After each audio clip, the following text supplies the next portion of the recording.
Good day, everybody. How's it going? I'm back. I'm back from the Anthrocons. And I lost something. Just like with the last Anthrocon. At least it wasn't my full suit and tie this time. It was just my glasses. But I lost that during the convention. I didn't leave it in the hotel room. Because unfortunately, when you get in the hot and humid suburbs, you kind of like put the glasses on and they get all hot and humid. And then you'd like, well, they fog up and it makes your visibility even worse than it already is in these things. So you take it off and then you put it in your pocket, and then like 2 hours later it's like, oh, it's that, like a random passerby is like, oh, it's that kangaroo again. Oh, they lost their glasses. And I'm like, well, no, they're right here. They're not there. Oh no, they fell out of my pocket. What am I gonna do? So at this point I'm gonna have to buy another pair of jumbo party glasses to stick on my fursuit face, which to me is sort of a weird, ironic thing. It's like those jumbo party glasses that look absolutely dorky, and like I've never seen anybody actually wear them to actual human parties. Like those big old black glasses, like make your face look like really, really tiny. Like I've never seen anyone actually wear those at a party, but they're apparently jumbo party glasses is what they call them. But they become very popular with fursuiters. In fact, two of the other people I've roomed with were fursuiters, and they both had a pair of those same freaking glasses.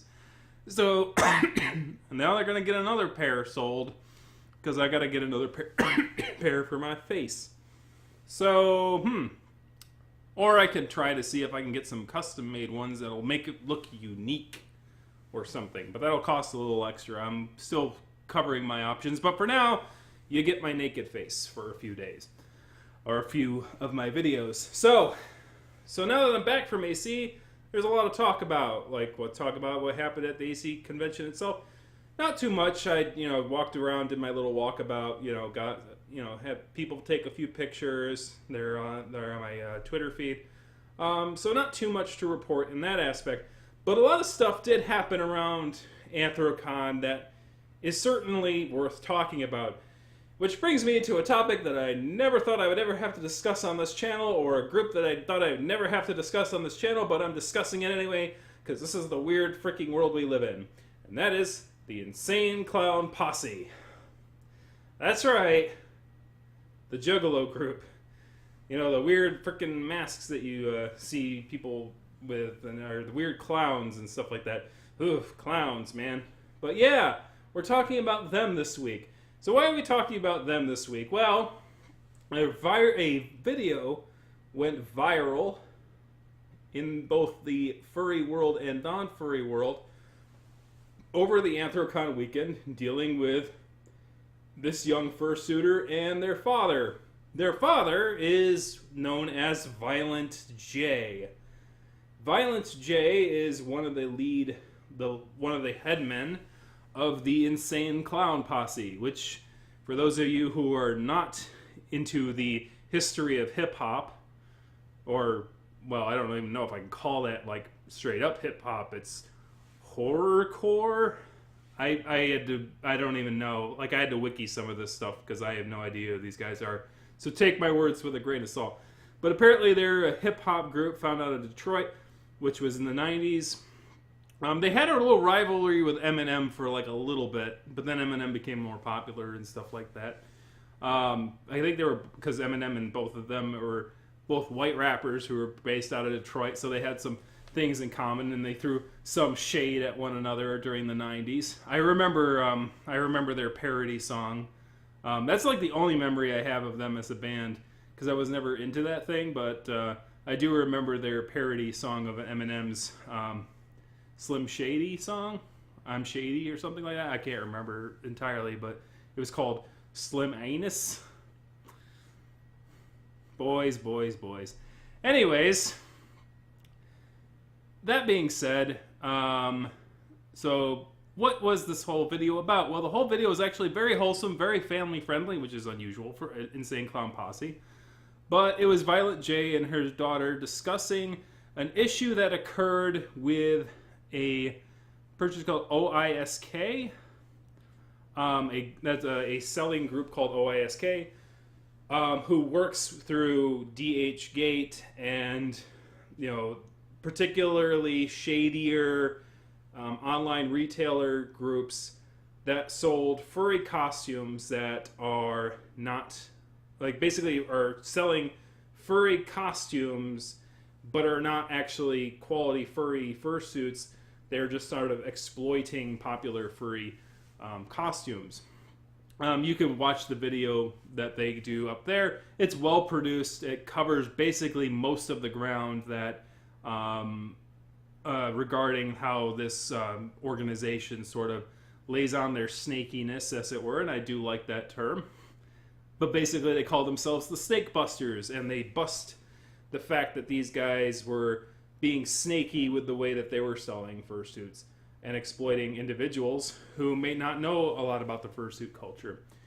That's supposed to be my job. And yes, I think that it sort of does lay to blame some of the stuff about me. Like, I cover a lot of stuff on the furry fandom side, but there's a lot of stuff about the furry fandom that a lot of people don't know about that needs to be covered because some people outside the fandom might not know about it.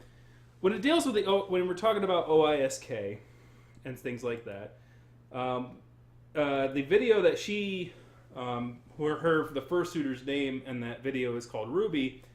She discusses that the fursuit here on the left here is the one that she thought she was purchasing, and up here on the right is the one that she got.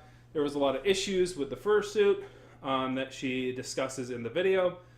Visibility issues, style issues, sort of like things that didn't sort of work out for her. And there's also other issues that they didn't cover in the video. So I need to cover that a little bit right now. So they covered the snakiness on the side of the buyer, which is what the people who made Violent J and his family dealt with in this case. Because they're not really like in the furry fandom. They're starting to they're obviously making their entrances into the furry fandom, but they're mostly outsiders. In the furry fandom, we did know about this group of individuals, and it's sort of a thing. It's like, we can't really do anything about it, really, but we can inform people, and some YouTubers, such as Odin Wolf, actually discussed the DH Gate, sort of made fun of their little thing by buying a fake Majira strawberry suit from them. And by the way, yeah, there was legitimately somebody who took Majira strawberries for Sana and tried to claim that they were selling replica suits of that. And so what Odin Wolf did was he pretended to buy it from these snaky snakes and created his own from Goodwill for like $30. He got materials from Goodwill. You can watch that video up here. But basically, it is something that we've known in the fandom for a while, that there are crooked individuals out there who are trying to buy or trying to sell fake fursuits that are based off of popular fursuits. So this is the one big point about the snakiness of this OISK organization that we have to discuss that was actually left out of Violent J's video, because Violent J is talking as an outsider who got snaked by that. But there's other people who get snaked by these guys too. For instance, this image over here is probably an image that was not taken by OISK themselves. This image was probably taken by a furry fan of a fursuiter. And OISK is like, we're going to try and take this image of this costume and try and sell it and make replica costumes based off of this image and try and sell it as our own. So that's another way they're snaky, is that they take images that aren't their images and use it to try and sell a product. Snakes. So the biggest reason that they're snakes, though, is, and this is something that is really personal to the furry fandom, and it's really something that needs to be underlined. And this is something that even, I don't think Ruby understood, and Violent J doesn't understand, but it's very, very, very, very, very important for people outside the furry fandom who want to get into the furry fandom to realize this issue. This fursuit over here probably is somebody's original character. Somebody designed this character to present as their own fursona. And so they took the effort to create that colorful fursona. For instance, let me just take mine for example. I'm a kangaroo character who's got red and orange markings and has blue eyes and white ear things. I didn't actually design the original white ear things. That's just something that was residual from from the first like rendition of the artist. And I'm fine with them. And it's actually pretty cool. So this design of a character is my design. And I took that design, I went to an artist, the artist drew the character, and then I go to a fursuit maker, and the fursuit maker, and I present this character to the fursuit maker, and the fursuit maker takes some dimensions of my body, of my hand size, of my head size, my feet size. I'm not wearing the feets right now. My feet are naked. The magic is ruined. Well, I'm wearing some really good pair of socks. All right. But no, like they take your feet size for your feet. Well, you don't, or you could provide them shoes if they're going to do shoes as the base, because then you don't have to worry about anything for partials at least. And like for tails, I mean, you just make a tail. But in essence, that all those dimensions, and that's just for a partial. For a full body suit, you need like height and girth and like how tall your legs are and compared to your arms. It's not like you can create a fursuit based on simple dimensions. It's not like a shirt. It's sort of like a suit in that you need more dimensions than just a simple thing in order to make a suit fit just right. Same thing with a fursuit furry costume. It's not like a shirt where you could say, well, X large or XX large or, you know, small, medium, large, extra large. Or like having pant sizes, which are like two numbers that are juxtaposed of the height and the width. It really is a very customized thing. So if you want to prevent yourself from getting snaked by more than just OISK, you have to understand that creating a fursuit is a very personal process. You have to go. There should be some form of communication going on. I wrote an article for Flare based on this particular aspect, and the metaphor that I came up with is you should treat buying a fursuit like a kitchen renovation as opposed to buying a blender for your kitchen. It's not like a thing that you can just go out there and buy and just like here's my blender. I'm going to stick it on my counter. Any blender will do. It is really something that somebody has to come in, assess what work is necessary to create the vision that you want, and then give you sort of a quote as to what that work will entail, right? They're going to have to know how big you are. They're going to have to know how much material they're going to need. They're going to know what kind of color material they're going to need, how intricate your design of your character is. So it is really not a turnkey sort of purchase. It is not something that you're going to go to an Amazon-like site or a site where it's just like an open marketplace and they're going to give you a price and you pay that price. It literally is, you have to talk with them about what you want in your character, what you want in your design, and they're going to give you a quote as to what they expect to have to expend upon your request. So that's the sort of relationship that you need to be looking for if you want to not get snaked, all right? That's the kind of thing you need to do. So at the end of the day, we kind of went off on a tangent here, but that is someone's original character. So even worse is that if Ruby did decide that, well, I spent $750 on this costume, I'm going to go wear this costume around a convention, this character right here belongs to somebody. This character right here is somebody's property, is somebody's intellectual property. So it would literally be like somebody like buying a bunch of these like kangaroo suits in red and orange and just going around the convention. It'd freak the heck out of the original person whose character that is. I guess the best way I could put it is in the perspective of an insane clown posse guy. It would be like somebody like selling insane clown Posse merch that's very shoddy in quality and presenting it as their own and saying that this is crazy clown makeup. You know what I mean? This whole like motif that he's got going here. If I sold something like that, and like similar to that clown makeup, and I called it crazy clown makeup or something like that instead of insane clown Posse makeup, and tried to market it as my own sort of thing, that's sort of where that's sort of similar to what OISK is doing here by taking somebody else's Fursana designs and presenting it as their own. The particularly blatant one with Majira Strawberry, who's an extremely popular furry YouTuber, really turned some heads and was like people are gonna know, right? So like that's the thing. Like people like fursuiters become popular and their designs become popular, and somebody rips off their design, and it sucks.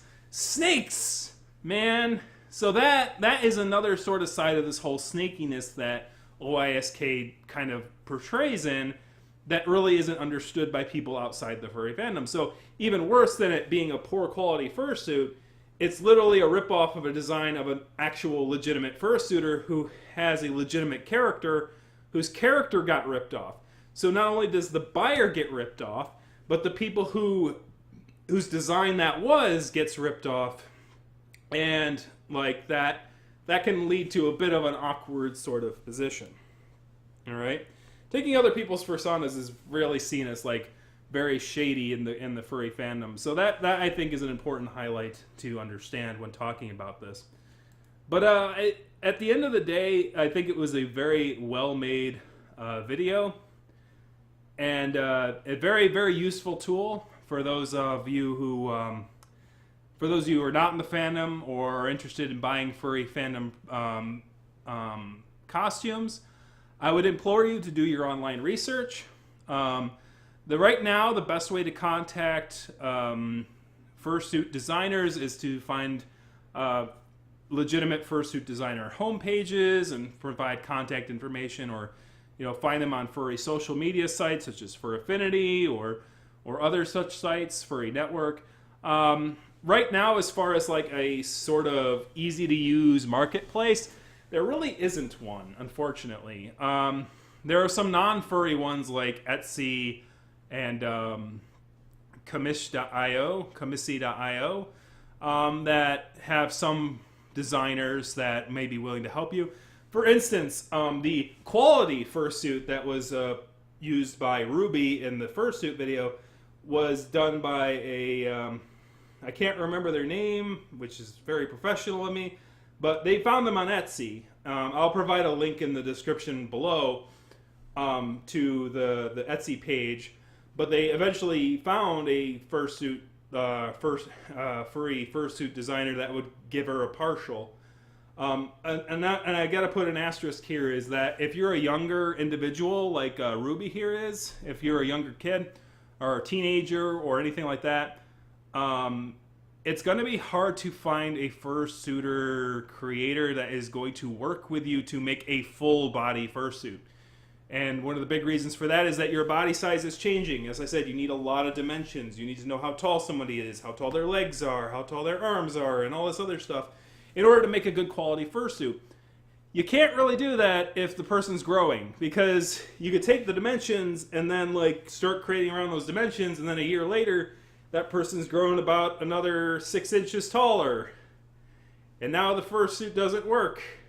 So a lot of times professional furry fursuit makers will avoid people who are under the age of 18 for multiple reasons. For one, they need to get their parents' permission and have all that stuff, and get the parents to, because it's business with a minor, and then there's some legal sketchy things about that. But also, more importantly, is that their body sizes are changing. Their bodies are changing as they grow up, and they don't want to waste their time creating a full fursuit that's not going to fit on the person that they're making it for by the time they finish. So that's an important thing to note as well. But it looks like they found a good partial maker who gave her a quality mask, as it were. And as I said, the description of the person who made that mask is in the description below. OISK will not be in the description below, nor DHgate. DHgate gate, we're going to call this, guys. We're going to call this DHgate gate. Gate. I hate that suffix for the life of me. That's a video for another time, though. But you know what the best part of this is it is quite awesome to see a father, support their children in their pursuits. As eccentric as those pursuits are, it is awesome to see that. And as I noted before, that him and Eminem had a little bit of a clash in the 90s. To me, I think this is like, as far as like, because the Insane Clown Posse obviously hasn't grown in as much fame or recognition as Eminem has in his career. Eminem is still very popular. He's still making music and selling quite well. But there is sort of a jealousy thing where, like, Eminem, I think, really does want to spend more time with his family despite his popularity. And, you know, even though Insane Clown Posse isn't as popular as they once were, he's living that dream. You know, he's living that dream of being able to spend time with his daughter and create that. And I think that that's sort of a interesting dynamic there. And I hope that Eminem, at one point in his life, will find time to spend time with their family as well, in the way that he wants to. Whether or not, you know, his lyric in his songs are real angst about not being able to spend time with his family, or if that's just a characterization or whatnot, I don't know. But at the end of the day, I think that it's kind of a cool thing, and hopefully, if Marshall Mathers does watch that video for whatever reason, like watching an old rival, I hope he learns something from it. I hope he learns that, you know, you got to put in the time and the effort to, you know, spend time with your kids and promote what they like as well. And, you know, that's I guess is all I got to say about that.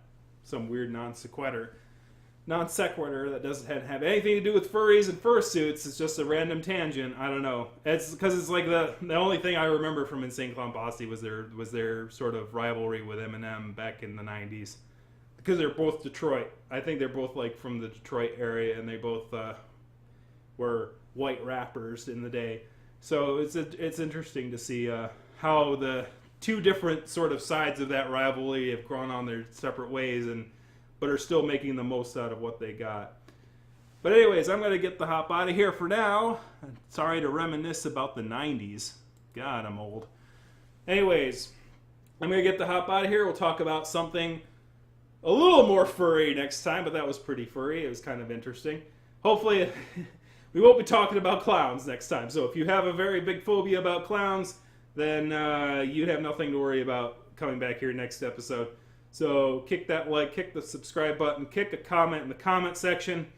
What was your favorite hip-hop artist back in the 90s? Do you like some Gangster's Paradise, or was that Coolio, I believe his name was? I do like me some old school hip-hop. But then again, I'm a kangaroo, right? Anything that has the word hop in it, I'm all for. But anyways, I'm going to get the hop out of here. Thank you very much for watching, and I will see you next week. Oh, I miss you, Pits. I miss you, Pits. It was a fun year, though.